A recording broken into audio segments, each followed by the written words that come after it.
वो कहते हैं ना कि एक कहानी कहते कहते एक कहानी और मिली। दिल की डगर से जाते जाते एक निशानी और मिली। दोस्तों, मैं आपका दोस्त यानी कि आचार्य हरिशरण आज फिर एक कहानी और एक निशानी से आपको बांधने आया हूँ। आज अपनी आखिरी सांसें गिन रहा था भोला। अस्पताल के उस बिस्तर पे पड़े पड़े सीलिंग को देख रहा था। परेशान था। परेशान इसलिए नहीं था कि मरने वाला हूँ। उसको किसी बच्चे की एक बात ने परेशान करके रखा हुआ था। पिछले महीने की बात है जब सब लोगों ने मिलकर उसका 70वां जन्मदिन मनवाया था। इस बच्चे ने आके उससे पूछा कि बाबा, मेरी माँ कहती है कि आप एक बहुत अच्छे इंसान हैं, आप भगवान का स्वरूप हैं। तो बाबा, क्या आपने भगवान को देखा है? आपने भोलेनाथ को देखा है? तो मुझे बताइए ना, आपने तो ज़रूर देखा होगा। कैसे दिखते हैं वो? भोला चुप था। आज भोला समझ नहीं पा रहा था उस बच्चे का जवाब कैसे दूँ। उस दिन से लेकर आज तक वो चुप बैठा था। अब मरते समय तो साहब झूठे भी जो होते हैं वो सच बोलते हैं। और तकलीफ़ भी क्या थी भोला की। भोला भी सोच सोच के हंस रहा था। शायद अपने ज़िंदगी के सारांश के साथ जूझ रहा था। अपने आप से कहने लगा भोला कि झूठ कहूँ तो अल्फाजों का दम घुटता है कि झूठ कहूँ तो अल्फाजों का दम घुटता है और सच कहूँ तो लोग खफा हो जाते हैं। लेकिन क्या अपने आखिरी समय में लोगों की चिंता करना ज़रूरी था? क्यों ना आज बाहर जाके उस बच्चे को सच बता दूं कि बेटा, कोई भगवान मैंने आज तक नहीं देखा। मैंने महादेव का दर्शन नहीं किया बेटा। उन्होंने कभी अपना अस्तित्व बताया ही नहीं। यही बातों को सोचते सोचते भोला कहते हैं ना कि मरने के पहले हर इंसान अपने जीवन के पिछले जीवन में जाता है, पूरे जीवन का एक बार सारांश याद करता है। बात 1965 की है, 1965, जब भोला के माता पिता भोला को लेके आए थे बॉम्बे। तब तो साहब बॉम्बे ही था, अब मुंबई हुआ है। भोला सिर्फ 6 महीने का था। यूँ तो घर में बहुत लोग थे। एक छोटे से कमरे के अंदर अपने पिता के 6 भाई, एक बहन, इतने सारे चाचा और इतनी सारी बुआएं, यानी कि एक बुआ। कहने के लिए तो काफ़ी लोग उस कमरे में रहते थे, लेकिन भोला बेचारा उनके बीच में अकेला ही था। मज़े की बात है ना साहब, सोच के देखिए कि भोला इतने लोगों के बीच में था और भोला के मन में अकेलापन घर कर चुका था। अपने माता पिता के महान चरित्र, क्योंकि उसके पिता सबसे बड़े थे सभी भाई बहनों में और एक महान चरित्र को रखने वाले इंसान थे। माता जी उससे भी बड़ी। शायद दोनों के इस दैविक चरित्र और महान चरित्र के बीच में, या मैं कहूँगा नीचे आके भोला का बचपन जो था वो दब चुका था, ख़त्म हो चुका था। भोला कई बार सोचता था, लोग कहते थे, अरे भाई तुम्हारे माता पिता इतने बड़े आदमी हैं, उन्होंने इतने अपने भाई बहनों का अच्छा किया, सब कुछ किया। भोला सोचता था कि भाई मैंने तो सिर्फ भगवान से माता पिता मांगे थे जो मुझे अपना समय देते, मुझे अपना प्यार देते। मैंने तो एक महान चरित्र की कल्पना तक नहीं की थी। जिंदगी आगे बढ़ने लगी और प्यार करने वाला भी कोई इंसान आया, लेकिन अफसोस हाथ में रेत नहीं रुकती और भोला के नसीब में शायद परिवार का सुख नहीं था। वो इंसान भी भोला के जीवन में अंधकार दूर करने योग्य नहीं था। भोला ने बहुत कोशिश की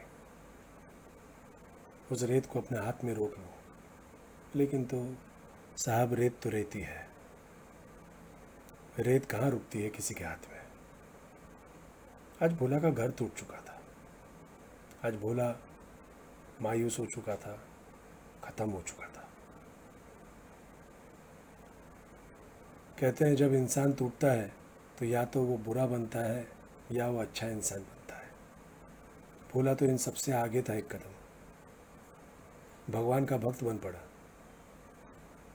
बहुत कम उम्र में जाकर मंदिर में जाके भगवान की सेवा करने लगा। भोलेनाथ के मंदिर में जाता और सब काम होने के बाद जब सब चले जाते तो भोलेनाथ से अकेले ही बात करता रहता। एक रिश्ता सा बन गया था।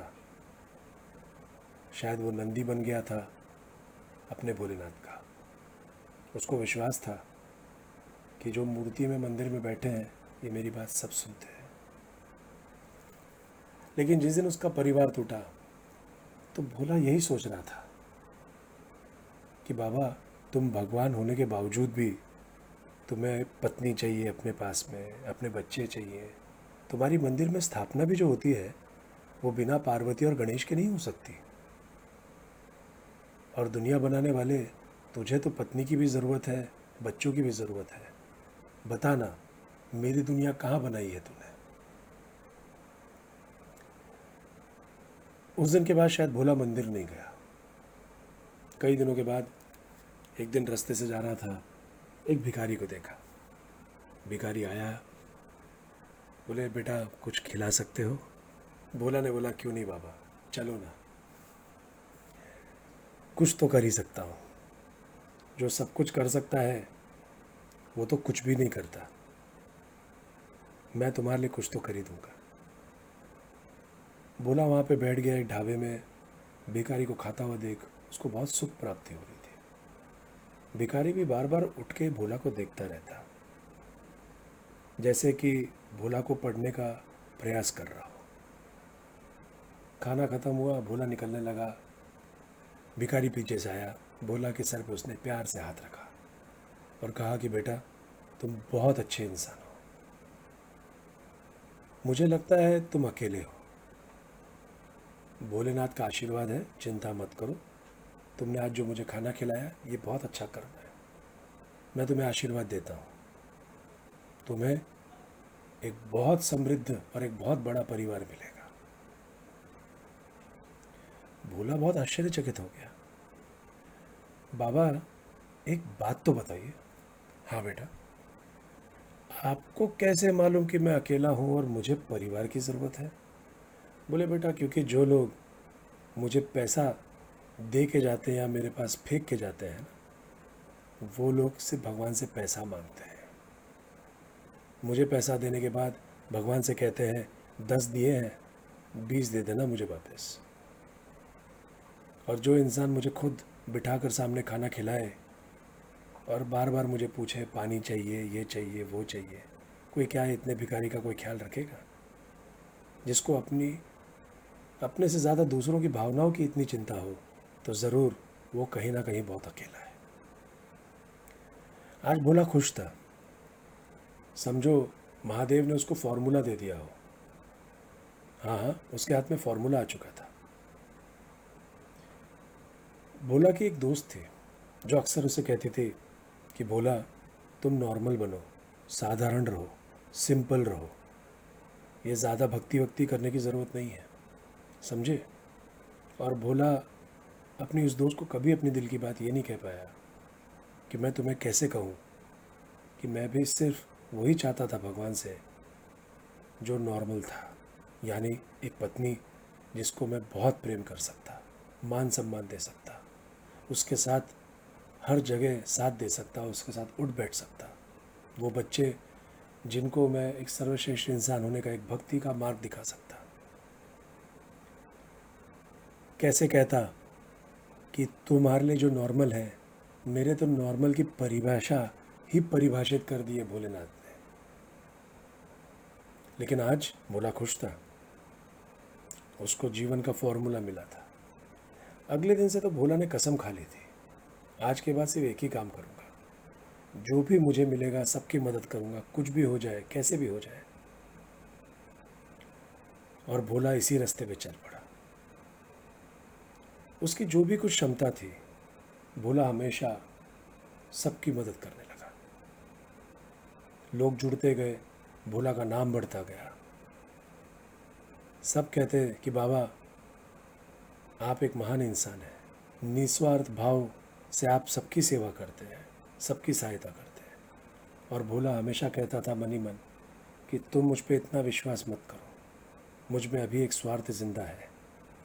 जो भी अच्छे कर्म कर रहा हूँ, एक स्वार्थी इंसान की तरह ये ले जाके एक दिन सब कमाया हुआ कर्म महादेव के पैरों पे छोड़ दूंगा और बदले में एक परिवार मांग लूँगा। कहते हैं ना कि लम्हे जिंदगी चुरा लेते हैं। लम्हे कटते गए और भोला ने हिसाब रखना बंद कर दिया। समझ चुका था कि अब वो समय जा चुका है कि अब कोई वरदान उसको उसका परिवार दे सके। अब वो सिर्फ लोगों की मदद इसलिए करता था क्योंकि उसे उससे खुशी मिलती थी। दरवाज़ा खुलता है, डॉक्टर विशाल अंदर आते हैं। डॉक्टर विशाल को देख के भोला खुश हो जाता है। डॉक्टर भोला के पैर छू के बोलते हैं बाबा आप चिंता मत करिए। भोला कहता है मुझे बेटा चिंता ही कब थी, तुम्हारे ही हाथों में हूँ। हाँ बाबा, आपने ही मुझे डॉक्टर बनाया। मेरे माता पिता ने तो मुझे पैदा करके कहीं छोड़ दिया था। आप नहीं होते तो मैं आज क्या डॉक्टर बन सकता। भोला ने कहा बेटा एक काम करोगे? हाँ बाबा, मुझे बाहर कॉरिडोर में जाके बैठना है, थोड़ी सांस लेना चाहता हूँ, खुले में ले चलो। उस बिखरते हुए टूटते हुए शरीर और कुछ बची हुई सांसों को नर्सेज और वार्ड बॉय ने बड़े प्यार से उठाकर बाहर ले जाकर कॉरिडोर में एक कुर्सी पे बिठा दिया। वहाँ पे बहुत सारे लोग थे और जैसे ही भोला पहुँचा सब खड़े हो गए। एक एक करके लोग आने लगे, भोला के पैर छू के जाने लगे। भोला ने विशाल की तरफ देखा। विशाल ने कहा बाबा हम सब एक समय पे तिनके थे, हमारा सबका भगवान के ऊपर से विश्वास उठ चुका था, हम टूट चुके थे, हम अपनी किस्मत से, अपने नसीब से हार चुके थे, अपने कर्मों से हार चुके थे। और आप एक विशाल वृक्ष की तरह आए, एक मोटी मजबूत रस्सी की तरह आके आपने सब तिनकों को जोड़ दिया और आपने हमको छांव दी। बाबा भगवान को नहीं जानते, हमारे लिए तो आप ही भगवान हैं, जिसने हमारे भाग्य को वो वरदान दिया, हम तो बस आपको ही भगवान मानते हैं। और बाबा ऐसा नहीं है कि सिर्फ इतने लोग हैं, बाहर भी बहुत लोग हैं, रोज़ आते हैं, आपका हालचाल पूछते हैं, सारा सारा दिन इंतज़ार करते हैं। भोला चुप था और विशाल परेशान। बाबा एक बात पूछूं, आपने हमेशा बोला कि मरते हुए इंसान कभी झूठ नहीं कहते। भोला ने विशाल की तरफ देखा और सोचने लगा कि आज ये मेरे मन को कैसे पढ़ पा रहा है। भोला ने कहा क्या कहना चाहते हो? नहीं बाबा, कहना मैं ये चाहता हूँ अगर आपकी शिक्षा सही है तो मरता हुआ इंसान कभी झूठ नहीं बोलता, तो क्या मरते हुए इंसान से झूठ बोलना सही है? आज बाबा मैंने पाप किया है। पाप?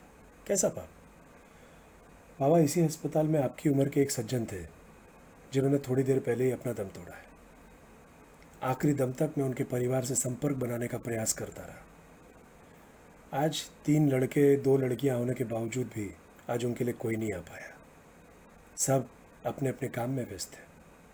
कोई अमेरिका में है, ऑस्ट्रेलिया में है, पैसा कमा रहे हैं। तो जब मैं उनके पास गया तो बाबा उनसे मैं सच नहीं बोल पाया।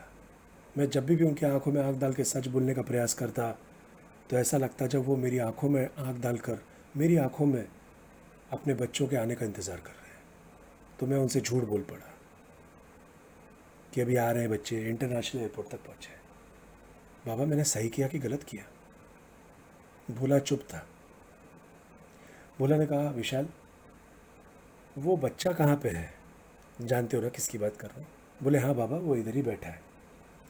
धीरे से भोला ने उस बच्चे को अपने पास खींचा और कहा कि बेटा तुमने उस दिन मुझसे एक प्रश्न पूछा था कि महादेव को मैंने देखा है कि नहीं देखा है।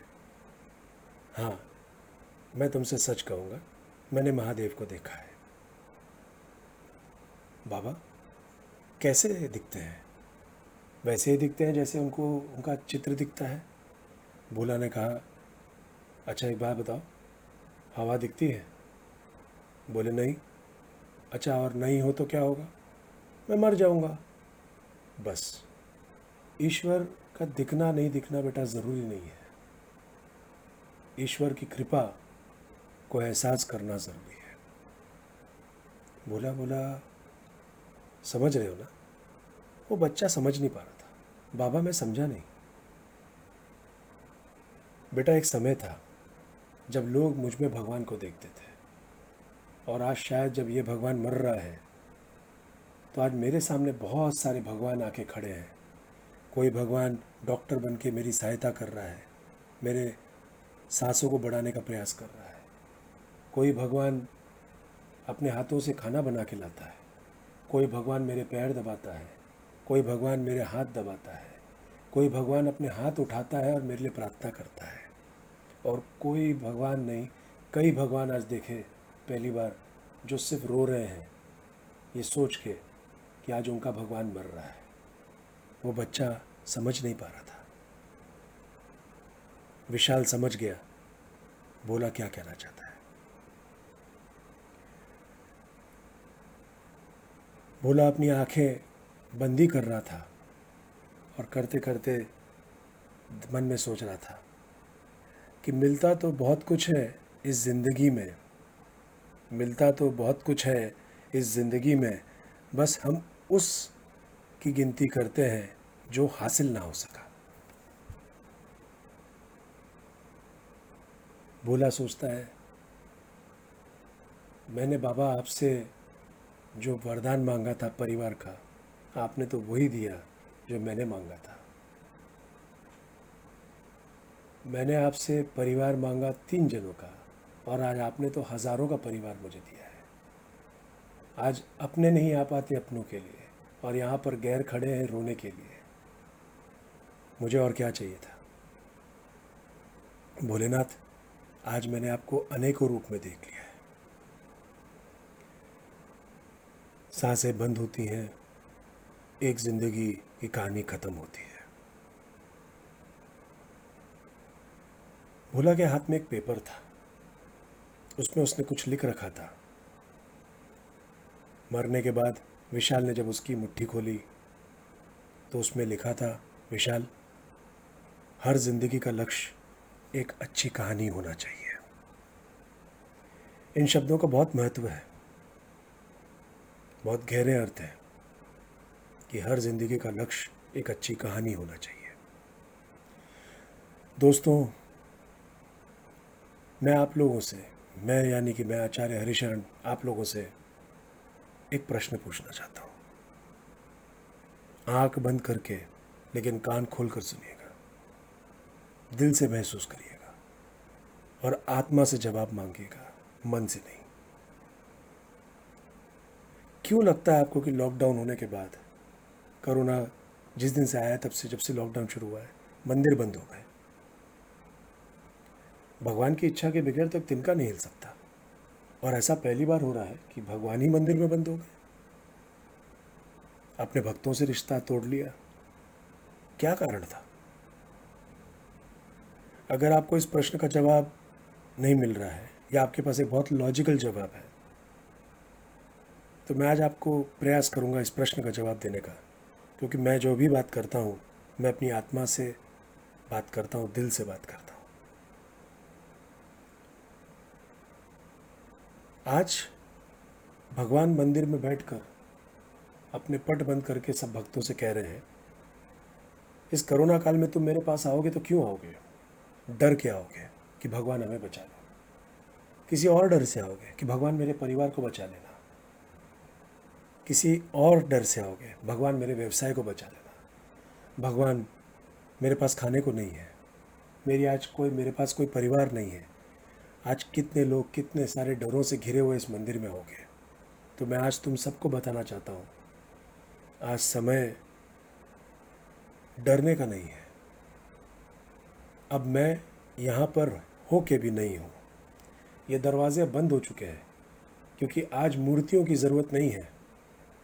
आज ज़रूरत है उन भगवानों की उन भगवानों की जो इंसान के रूप में बाहर निकलकर दूसरों का डर दूर कर सके। कई साल पहले जब मुझसे किसी ने बोला, गुरुजी, आचार्य जी, कि क्या आप प्रमाणित कर सकते हैं भगवान है, तो मैंने एक ही बात का जवाब दिया। मैंने इस बात का जवाब इस तरीके से दिया था, मैंने जिस दिन किसी इंसान को आपके अंदर भगवान दिख जाए, अगर ऐसे आपके कर्म हो कि किसी इंसान को आपके अंदर भगवान दिख जाए, तो समझ लीजिएगा कि उसको भगवान के दर्शन हो गए। और किसी दिन आप मुसीबत में हैं और आपको कोई ऐसा इंसान मिल गया जिसने आपकी सहायता की और आपको उसके अंदर भगवान दिख गया, उस सहायता में भगवान दिख गया, तो प्रमाणित हो गया कि भगवान है। जैसे हवा नहीं दिखती, होती है, उसी तरह से भगवान होते हैं इंसान के रूप में, अपनी कृपा के रूप में। दोस्तों, आज जब मंदिरों के अंदर भगवान बंद है, तो मुझे लगता है हम सारे भगवानों का ये काम बन जाता है कि जिन जिन को आज वो स्थिति मिली है कि वो भगवान कहलाने योग्य है, बाहर निकलिए और किसी इंसान को प्रमाण दीजिए कि आज मंदिर में भगवान नहीं, इंसान के अंदर भगवान है, रास्ते पे भगवान है, हाथों में भगवान है, आँखों में भगवान है, कंधों पे भगवान है, जिम्मेदारियों में भगवान है, एहसास में भगवान है, प्रेम में भगवान है। और किसी को अपने गले लगाइए। मेरा नंबर है 94204 और 94205। फिर से कहूँगा, मेरा नंबर है 94204 94205। आप में से कोई भी जो किसी बुरी स्थिति से गुजर रहा है, कोई सहायता चाहता है, आप मेरे पास बेझिझक आ सकते हैं। एक व्हाट्सएप डाल दीजिए। मैं आपसे ये वादा नहीं कर सकता कि मैं आपके लिए सब कुछ कर सकता हूँ। सब कुछ भगवान का शब्द है, मैं भगवान नहीं हूँ। मेरे पास कुछ है और मैं वादा करता हूँ उस कुछ की क्षमता के साथ मैं आपके लिए खड़ा हो सकता हूँ, आपकी बातें सुन सकता हूँ, आपका साथ दे सकता हूँ। निसंकोच रहिएगा, कॉल करिएगा, बाकी किसी चीज़ की चिंता मत करिएगा। ईश्वर है, इस कोरोना काल में बहुत बार प्रमाणित हो चुका है और आज मैं समझता हूँ इस ऑडियो के माध्यम से आज ऐसे बहुत सारे लोग होंगे जो और भी प्रमाणित करना चाहेंगे किसी और को कि चिंता मत करो भाई, भगवान है, हम हैं ना तुम्हारे साथ। बहुत बहुत धन्यवाद। मैं आपका प्रिय आचार्य हरिशरण आपसे विदा लेता हूँ और अगली बार हम फिर मिलेंगे, यानी कि अगले संडे को फिर एक कहानी के साथ। बहुत बहुत धन्यवाद। जय श्री महाकाल, जय महादेव।